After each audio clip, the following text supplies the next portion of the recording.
Welcome to pharma study circle. ஒவ்வொரு பவுடருக்கும் ஒரு ஃப்ளோ ப்ராப்பர்ட்டி இருக்கும். அந்த ஃப்ளோ ப்ராப்பர்ட்டி ஃபார்மா இண்டஸ்ட்ரியில் tablet or capsule or granule preparation பண்ணும்போது கிடைக்கக்கூடிய ஃபைனல் ப்ராடக்ட்டை அஃபெக்ட் பண்ணும். ஃபார் எக்ஸாம்பிள், ஒரு டேப்லெட்டில் டூ ஆர் த்ரீ இன்க்ரீடியன்ட்ஸ் இருக்கும். பிஃபோர் டேப்லெட் மஞ்சிங் அதை மிக்சரை யூஸ் பண்ணி மிக்ஸ் பண்ணும்போது ப்ராப்பர் மிக்சிங் நடக்காது. Another example is tablet punching மிஷினில் டை கேவிட்டியில் பவுடர் ஃபில் ஆகும்போது மோர் ஃப்ளோ இருந்தால் கண்டென்ட் அதிகமாகவும் லெஸ் ஃப்ளோ இருந்தால் கண்டென்ட் லெஸ்ஸாகவும் இருக்கும். ஸோ பேட்சுக்கு batch content uniformity and weight variation problem வந்துடும். ஃப்ளோ ப்ராப்பர்ட்டியை இந்த 3 மெத்தட்லையும் மெஷர் பண்ணலாம்.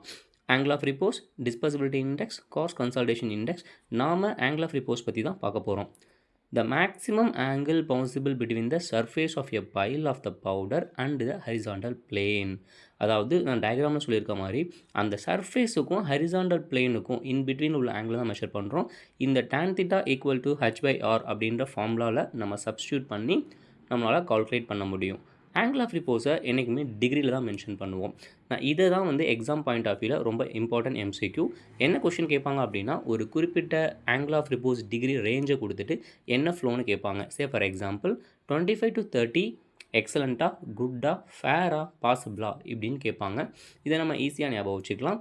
அட் த ஏஜ் ஆஃப் 25 தான் யங் அடல்ட் மென் ஆர் விமென் ரொம்ப ஒரு நல்ல பர்ஃபார்மன்ஸ் பண்ணுவாங்க அப்படின்னு நினச்சிக்கோங்க. ஸோ நீங்கள் 25 மட்டும் ஸ்டார்டிங் ஞாபகம் வச்சுட்டா போதும். இதுக்கு ஒரு ஈஸி ட்ரிக் நான் சொல்கிறேன். மொதல் 4ம் 5 டிஃப்ரென்ஸில் வரும். எக்ஸாம்பிள் 25 to 30, 31 to 35 இப்படி வரும்.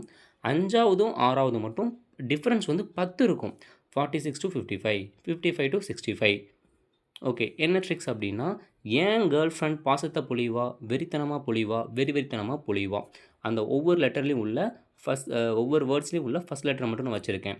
இது கண்டிப்பாக உங்களுக்கு யூஸ்ஃபுல்லாக இருக்கும்னு நினைக்கிறேன். தேங்க்யூ.